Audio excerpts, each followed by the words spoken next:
Imagine this, the pinnacle of motorsport, where split-second decisions define glory or defeat. The stage is set.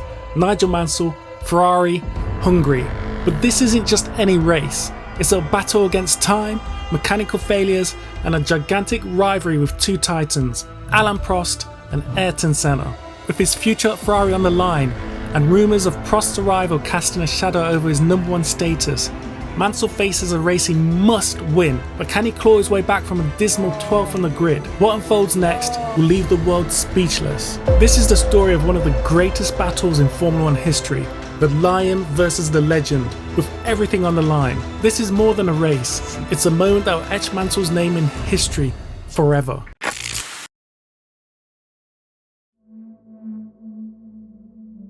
It's been a painful season for Mansell and his Ferrari team. Enzo Ferrari signed the Brits on a 2-year contract, with the knowledge being that the first of those years would be a building year. And boy has it turned out to be. With the Ferrari 640 being highly unreliable. The car's the first ever Formula 1 car to have a semi-automatic gearbox, moving away from the handshift system that's the norm. But this advanced and ambitious design is proving to be difficult to get working reliably. Pre-season testing was a bit of a shambles, with the car constantly breaking down. On top of that, Mansell had to get used to using this new system, with a hiccup or two along the way. At Ricard, I had a moment, explains Mansell. Braking for a corner and going down through the gears, clunk clunk clunk, I put my foot down hard on the throttle, and to my enormous surprise, I found that I was in 7th instead of 1st. The gearbox was quite tricky to get used to at first, especially the way you had to rethink when you had full lock on the steering wheel. Even if Ferrari could get on top of this system and utilise their advantages, they still wouldn't be the team to beat. That label goes to the mighty McLaren Honda package, with a driver lineup consisting of a 3-time world champion Alain Prost and an exciting but sometimes controversial Ayrton Senna. They destroyed the field in the previous season, winning all but one race, the other winning driver being Mansell's current teammate Gerhard Berger. Berger won the Italian Grand Prix after a backmarker took out the leading Senna with 2 laps to go. Ferrari got a surprise victory at the start of this season also. Mansell, who had actually made plans to leave the country early, wasn't even expecting his car to make it past 3rd distance. Berger, clashing with the race favourite Senna, opened up the race for others to take advantage, which Mansell's Ferrari did, amazingly making it to the end. But after that highlight, it was back to the norm from the 2nd race onwards. McLaren won 7 of the next 8 races, and Ferrari had a car retire in every race since then. In fact, Gerhard Berger hadn't even logged a finish in a single race as the field arrived to round 10 at the Hungarian Grand Prix. Blighted with mechanical issues, on top of having a very scary crash in Imola, crashing at 118 miles per hour, Berger's front wing collapsed and the sudden loss of downforce stopped the car from turning. Berger was lucky to be alive. Very lucky. But even with all these retirements, Hungary is still a track to be optimistic. Similar to Monaco, with its tight and twisty corners, McLarens couldn't take full advantage of the powerful Honda engines. For Mansell, there was added pressure to snag a good result. Not only was this potentially his last chance of victory this season, but there's speculation that Alain Prost is in negotiations to sign with Ferrari next year. The Senna-Prost rivalry getting too much for the Frenchman, but for Mansell, it'll have implications if Prost does sign. My deal with Ferrari stipulated that I would be the #1 driver in 1990, with the use of the spare car, shared the Brit. It was a deal that I longed for all through my apprenticeship years and when I was the #2 driver to Nelson Piquet. Then Ferrari asked me whether I would be prepared to renegotiate my deal to allow Prost to join the team as equal #1. I wasn't enthusiastic about it, but I was open-minded. I could see that Ferrari badly wanted Prost in the team and that they would probably sign him anyway, so it was in my best interest to get the best deal I could for myself in the circumstances. A good result in Hungary would be the ideal time for Mansell whilst he's in the middle of renegotiations. But would Ferrari be quick enough? And more importantly, would the car even make it to the end? Mansell knew his future was on the line. This weekend could decide if he remained Ferrari's #1 driver. As Mansell arrives at Budapest a few days after his 36th birthday, he's feeling optimistic that a good result is potentially on the cards. With the track being tight and twisty, similar to Monaco, the importance of a good grid slot's way higher here. Mansell, knowing this, worked hard on a setup to work well on qualifying tyres, but unfortunately it wasn't working. He wasn't getting anywhere with it. The car had dreadful understeer, which we just couldn't get rid of, Mansell said. It led to some heated words with some of the management, who saw Gerhard in 6th place on the grid and couldn't work out what I was doing. You have to remember that securing a good spot on the grid on a tight circuit isn't just about a single stroke of genius. All the other drivers are working hard to do the exact same thing. So Mansell decided to come up with a new idea, a risky one that could potentially ruin his entire weekend. With him being deep in renegotiations with the team and management already having questions as to why his teammate, the number 2 driver, is doing better than him, whether it was an act of bravery or recklessness or maybe a bit of both, Mansell made the decision and stuck with it. I discussed it with my engineer, Mansell revealed. We decided to go our own way, to scrap the idea of qualifying and just concentrate on getting a good race setup. While everyone was doing qualifying runs, I honed down the race settings, running on full and half tanks to get the balance as good as possible across the range. By the end of the session, I had a reasonably good race setup. Mansell may have been reasonably happy with his race setup, but this tactic had a disastrous effect on his qualifying position. Mansell was 12th, his lowest grid position in years at Hungaroring, a circuit on which overtaking is damn near impossible. Surely it'll be too much to get a good result from here. And let's not forget, the McLaren Honda cars, the Anglo-Japanese cars, haven't been fairly beaten since the 1987 season, the Australian Grand Prix. Fairly beaten meaning on pace and not just losing the victory. It was starting to look like Mansell had seriously blown his chances and would end up leaving the weekend looking like a full-on clown. Or had he? Surprisingly, a McLaren wasn't on pole. That went to Williams' Riccardo Patrese. Patrese was looking fast here. It shouldn't be a shock, smiled Patrese as he spoke to the press. I am fast. The car is perfect. There was a nice balance and I pushed hard. It felt quick. Senna joining him on the front row, admitting he made a couple errors on his fast lap. The departing McLaren driver, Prost, only managed 5th on the grid, and Mansell's current teammate, Berger, qualifying 6th. 6 places further back was Mansell, with it all to do. Heading into the race, Goodyear advised its runners to opt for the softer C-compound tyres and plan for a single pit stop. However, while Ferrari and most of the others followed this advice by opting to start in the C's, Senna, Prost and the pole sitter Patrese chose the harder B-compound tyres instead. The decision introduced an intriguing twist to the race, were the B-compound drivers aiming to complete the entire race without a pit stop? And if so, which strategy would be faster? Following Goodyear's advice for a stop for fresh tyres, or forging your own path with a no-stop strategy? With overtaking nearly impossible at the Hungaroring, Mansell's starting position left him in a tight spot. But this is Formula 1. Anything can happen, and today, it would.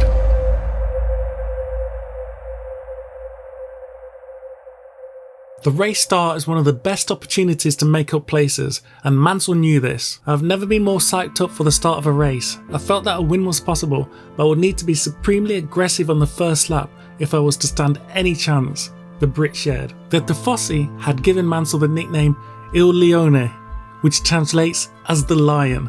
Now was the time to live up to that. Mansell had a look in his eyes, like a lion staring at his prey. I stared at the lights without blinking, made double sure I was in first gear and waited. I was on the inside lane, nearest to pit wall, with not too much room for manoeuvre. Probably have to go left, I thought to myself. That instant the red light disappeared and the green began to come on, I floored it. For the front runners, Patrese gets off the line well, but Senna has a stiff on the inside. He knows this is his best chance. Maybe he's got the championship in the back of his mind because he backs out of it. He's currently 17 points behind Prost. He can't afford a DNF right now. As for Mansell, he's picked up 4 places. He's 8th. A great start and very much needed. So, the order after lap 1 is Patrese, Senna, Alex Cafe, who's out of position and overqualified as Dallara, Berger, Prost, Terry Boutsen and Alessandro Nannini in 7th, with Mansell 8th. What's the game plan from here? I had to be patient. I was being very careful with my tyres, not putting them under any unnecessary strain while the heavy fuel load lightened. As the front 2 pull away from Cafe, Berger pulls a move into the first corner, knowing he can't waste too much time behind the Italian. With all the talk of Prost potentially going to Ferrari and Mansell being Il Leone, Berger would love to remind everyone that he's not too shabby himself. But let's not forget, he's got 4 wins to his name and was the only other driver that wasn't a McLaren driver to win a race last year. As predicted, there's a bit of a train behind Cafe, but unlike Berger, Prost is struggling to get by.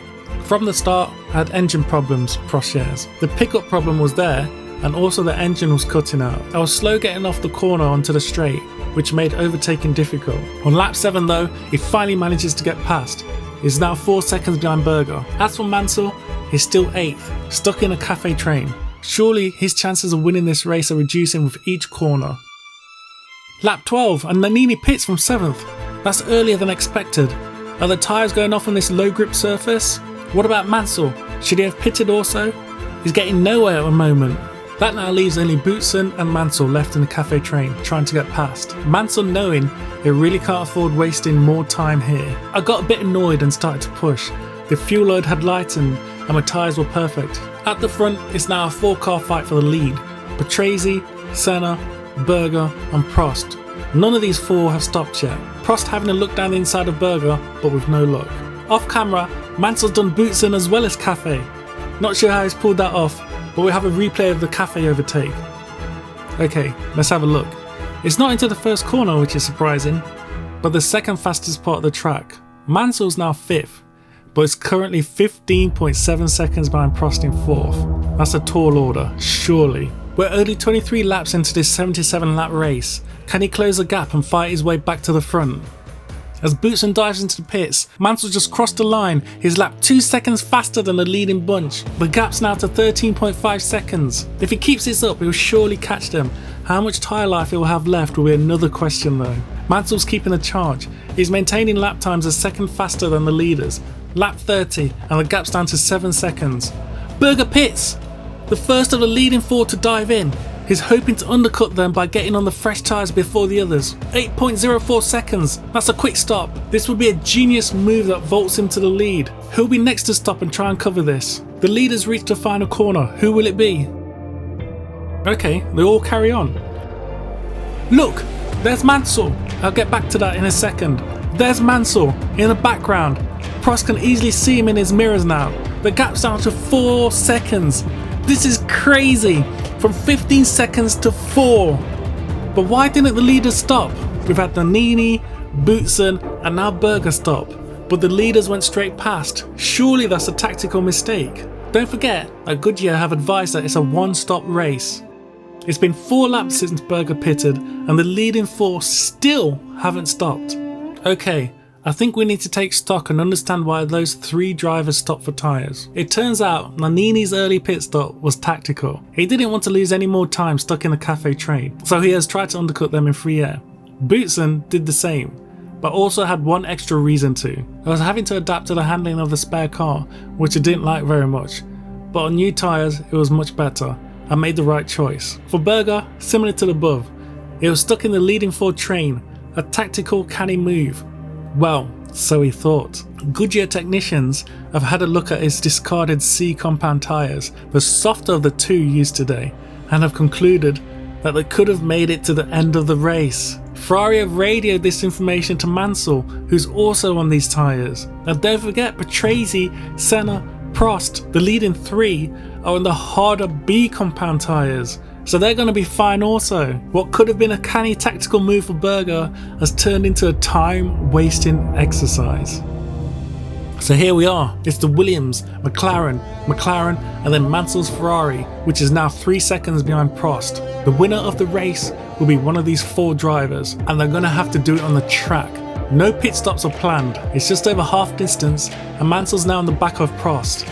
The first 4 cars are running nose to tail. This is turning out to be one of the most exciting races in a long while. But let's not forget how difficult it is to overtake here. The best chance of getting past someone is slipstreaming down the main straight and into turn 1. The leading 4 are now coming up to more lap traffic. Mansell's through! He's done Prost! What? He got a mega run through the corner and done Prost on the exit. He made it look easy. It's now Patrese, Senna, Mansell, or Williams, Renault, McLaren, Honda, and Mansell's Ferrari-powered Ferrari. The Renault engineers have noticed something on their monitors, something that may lead to heartbreak for the Italian, who's trying to earn his third win of his career.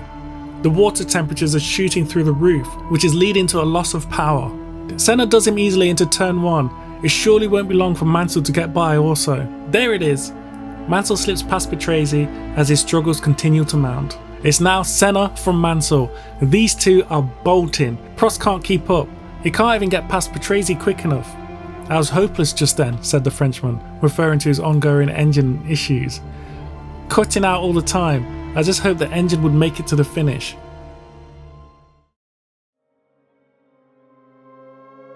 Lap 54. It's Senna versus Mansell. The body language of these two cars have changed. You can visibly see that these two are driving their cars to the absolute limit, no longer saving tyres or fuel. This is an all-out shootout between two of the most aggressive and exciting drivers on the grid. Mansell's stalking, is all over the gearbox of the Brazilian. As they reach the last corner, surely he's going to make a move into turn 1. Senna puts his foot down, and you can visibly see the power of the Honda engine as he pulls a gap. "That was the main passing place," Mansell said of the Hungaroring. "There really wasn't another unless the driver in front made a mistake and you just had to be ready to act." And that Honda power is keeping Senna safe from attack out of that last corner, as we're now on lap 55.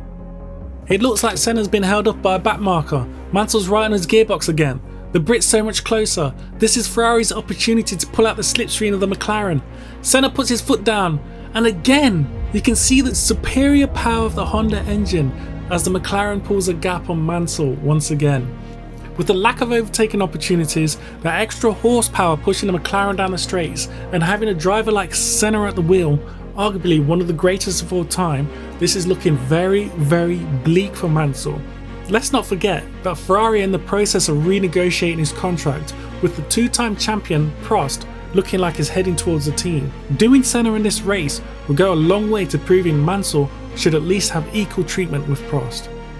He knew that I had the car to do the job, and he also knew that I would never give up trying. I would pressurise him at every turn and be ready to pounce if he made a mistake or showed any hesitation. I decided that if a chance came up, I would take it, and I'll hold my ground whatever he did to try and stop me. Mansell's pursuing Senna relentlessly, looking for any slip up or opportunity. There's no way he's just going to follow Senna over the line. They both come up to lap Johnson's Onyx, who doesn't seem to be running at full speed. Senna's blocked! Wow! Mansell's gone through, and he slams a door in front of Senna. What a move! He's actually done it. He's got past Senna on a track that doesn't fit with overtaking. But we'll definitely need a replay to fully understand what happened there. As the cars came through the new right hand turn, Johansson appeared to lack speed. Senna hesitates. Look at Mansell, he's already starting to move right before the McLaren. That tiny lapse of concentration from Senna may have cost him the victory here. With the left-hander coming up, Mansell makes sure he has a racing line by aggressively cutting across the front. It was so close between the two. Back to the action, and Mansell's pulling enough of a gap so that the McLaren Honda's engine won't be a threat down the main straight. Senna isn't giving up though. He never gives up. This is not in his makeup. But unfortunately for the Brazilian, he's now managing an issue. I had a bad tyre vibration towards the end, he shares. So Mansell crosses a line for a truly memorable victory in Formula 1's best race in months. What a race! What a race! One of the races that will be remembered for decades. I think maybe it was the best of my life, he says. On par with Silverstone 1987 anyway. With all the races I've won and all the moves that I've pulled, this is one of the most celebrated. You have to be ready to take the opportunity when it comes. If I had been 10 feet further back from Ayrton, he would not have been boxed in like that. I would have sailed past Johansson without trouble. The secret was I was right there and forced him into making a split-second misjudgment. And when you're fighting against people like Senna, that's the most you're ever likely to get. Mansell dedicated the win to Enzo Ferrari almost a year after the Ferrari founder's death. And with this victory, Mansell proved why he deserved the equal #1 contract for the following season with Alain Prost.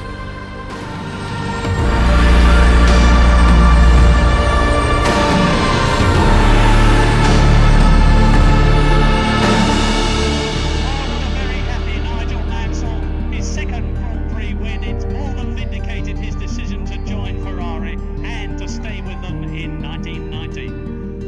If you're interested to know how Damon Hill bravely dealt with the heartbreaking tragedy of Senna's death, this gripping mini documentary will answer that for you.